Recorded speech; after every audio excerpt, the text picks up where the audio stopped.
how to start a business in Nigeria. And I want you to be very attentive to this video, because what I'm going to learn in this video is going to help you to really kickstart a business in Nigeria, and you will get to know the fundamental principles, the things you need to know and do, and the pathway to follow for you to really start a profitable business in Nigeria that will make you lots and lots of money. The beautiful thing about a business is that business obeys certain principles that when you understand them and apply yourself to them, you will definitely get the results that you desire. So here in this video, we're going to look at the pathways, the step-by-step, guaranteed step-by-step guide to starting your own profitable business in Nigeria. So let's get to it. Now, the first one you should talk about is do your research. Okay, and this is very critical, because most people just think that business is all about once you get the idea that your friend is doing a particular business. So because a particular friend of yours or a particular neighbor of yours or a particular colleague of yours is involved in a certain business, you feel that because he's supposedly making money from that business, you feel encouraged by his success to start the same business he's doing, because if it's working for your friend, then it should also work for you. That's the mindset that many people have when it concerns business. It's more of a competitive, thing where they have to be involved just because other people are getting involved. So the fear of missing out comes out. But here's what's important. For every entrepreneur that wants to start a business in Nigeria, the first thing you should do is not to go and look for capital. No. The first thing you should do is to do your own research. And what are you researching about? You're meant to research about the need that you're going to meet or the problem that you're going to solve. You must do a proper research. In other terms, it's called a feasibility study. What you have to do is to take time out to research the environment, the location, or the surrounding where you are, to find out what is the prevalent need of people in this area, or what is my proposed business going to solve for them as a solution to a particular problem, or what am I bringing on the table to meet this particular need that you are having. And this is where research is very critical, because if you feel at this stage, no matter what you build upon in terms of starting a business, it will surely crash, because this is the foundation. And if the foundation is wrong, then anything built upon it is definitely going to still fall, and crash ultimately. So basically, take time out to do your research, find out a need, find out a problem, because really business is all about solving problems and getting rewarded with cash for solving those problems. That's basically what it is. So it is not money that first starts or is the point or the focus of a business. No, the main focus of a business is to solve a problem, thereby providing value, which in turn leads to a financial reward. So that is the system to business. You find a need or you find a problem, you meet that need, thereby creating a solution which will then lead you to have a financial reward. So do your research, find out the particular need you want to meet, find out the particular problem, or maybe there exists a solution to a particular problem, but you're thinking about how you can make that solution much more accessible, or how to make it faster, or how to make it easier, or how to make it better. But anything you can do to channel your resources towards providing value, that is the first point of call in starting a business. Do your research. What niche do I want to venture in? What need do I want to meet? And what problem do I want to solve? That's a question you have to ask yourself first, and do a thorough research. Take your time, and in a feasibility study, you can even go out to meet people and try to know exactly what their issues are, what problems they are facing, so that you don't assume, so that you don't build your business on assumption, but you build it on real concrete facts gathered from your research, gathered from your feasibility study. By the time you do all of these things, then you're more than ready to actually start a business, because you've done the foundational requirements, you've done it excessively well, and then on that you can now build upon it to start a thriving business. Okay, so first is do your research, and then second is to develop a business plan. After doing your research, the next thing that comes up is for you to develop a business plan.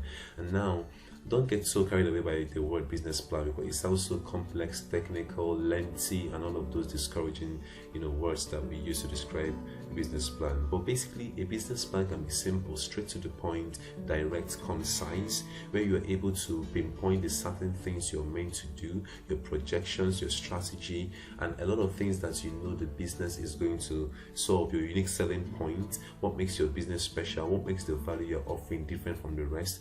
All of these things must be tabled down on paper. That's what we call a business plan. So you must know those two words, business and plan. So first is about a business, and two is about a plan to execute that business to achieve the desired objective.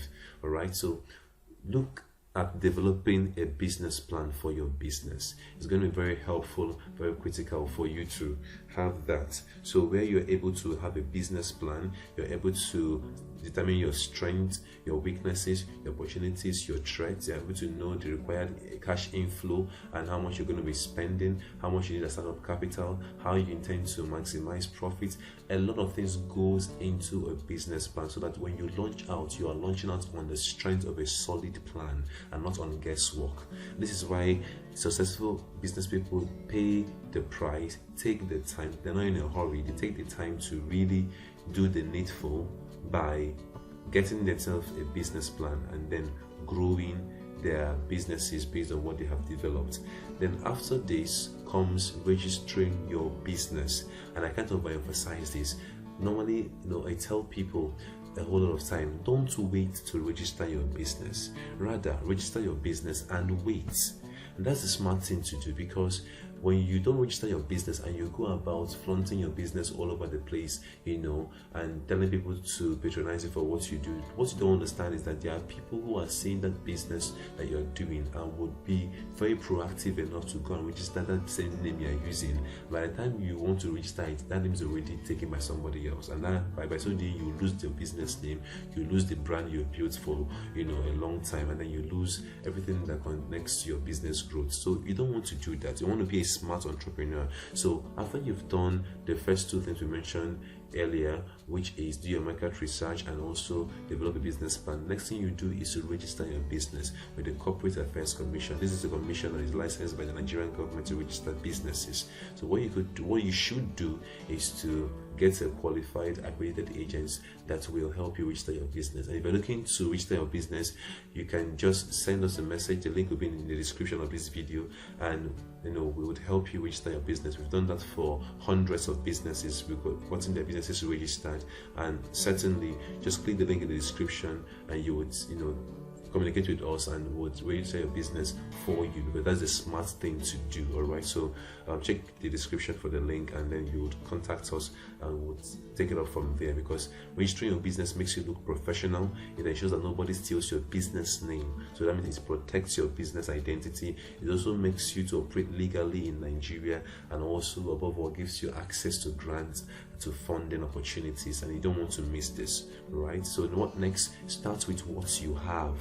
Start, don't wait.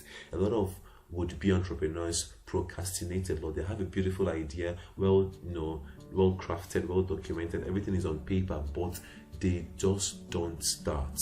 So this is where you use what you have, the capital you have. You may not have everything you need in terms of the volume of capital, but there's what is called a lean startup. You start exactly with what you have, where you are, and then you scale, you grow from there. So start with what you have. What you have is enough if only you can think through and think sufficiently. You have all it takes, and you have what it takes to start a very thriving business. If only you can look within yourself to know exactly the resources at your disposal that you can deploy right now and start your business with that. With that you can even determine what is the minimum viable product of this business that you can start with, and then you can now grow from there. So don't wait, start and learn everything else along the way as you go. But if you don't start, you will not learn. So ensure you start your business with what you have and where you are. The next is invest in marketing. I can't stress this enough. Alright, this is one of the critical aspects of your business success. If you neglect this one, your chances of succeeding in business is very slim, because nobody will buy your product or patronize you or ask for your service if they don't know that you exist. So this is where marketing is critical. Marketing is that platform whereby you showcase or tell the world what you offer, and because you have told them, now they're in a better position. You have now occupied mind space in their mind, so they can be able to reach out to you to patronize you, because now they are aware. So the first point of obtaining a customer is the awareness stage, and this is what marketing does for you. It spreads the good news of your brand to your potential customers, thereby making them to register you in their mind, so that when they have need for your product, they automatically or by default contact you for that particular solution. So any money spent in marketing is not a waste, it's actually an investment, because it's going to yield positive returns for you. So invest in marketing, invest heavily in marketing. Don't joke with it, don't jeopardize it for anything. All right, so ensure that you spend the money required, the time required, the resources required on marketing, because it will surely give you a guaranteed result. And after which, build a team. Okay, don't think you are superhuman. All right, there are certain things you cannot do on your own, and why it's important for you to build a team, because as your business grows, there is need for you to delegate responsibilities to other people who are competent, who have the capacity to execute those responsibilities. And so the entrepreneur who understands the business growth knows that at a point you have to delegate, outsource, get other people who are skilled and competent to handle certain critical aspects of your business. So the wise entrepreneur builds a team. There is no lone ranger in business. All right, especially business that wants to stand the test of time. You must build a team, and you must then go from there. The next one is invest back into the business. All right, as your business grows now, don't think that everything that comes into your business is all yours for consumption. No, what you are expected to do is to take a percentage of your profit and put it back into the business so you can scale. The whole idea is not to be satisfied at the moment, but it's for you to look at the big picture and the long-term plan you have, and then you plan accordingly. You don't consume everything you make as profit. You take a percentage and reinvest back into the business. This is what the smart entrepreneurs do when starting a business, and they understand that every money you get at the onset is not yours. Every revenue gotten from the business is not yours. You are meant to look at it holistically, and then you plug back a particular percentage of that income back into your business so you can scale. And with scaling, you're able to access greater opportunities, serve larger markets, and in turn make greater amounts of money. All right, so if this video has been helpful to you, go ahead and subscribe to this channel, and also hit the bell icon so you'll be notified of all videos coming up in this channel. This is one channel you don't want to miss any video, because it's going to help you grow in your business, in your finance. So do well. If you've not already subscribed, hit this red subscribe button below and click the bell icon to be notified. Click on all notifications so you can be notified of all videos. And till I see you next time, keep winning, keep succeeding, and I love you.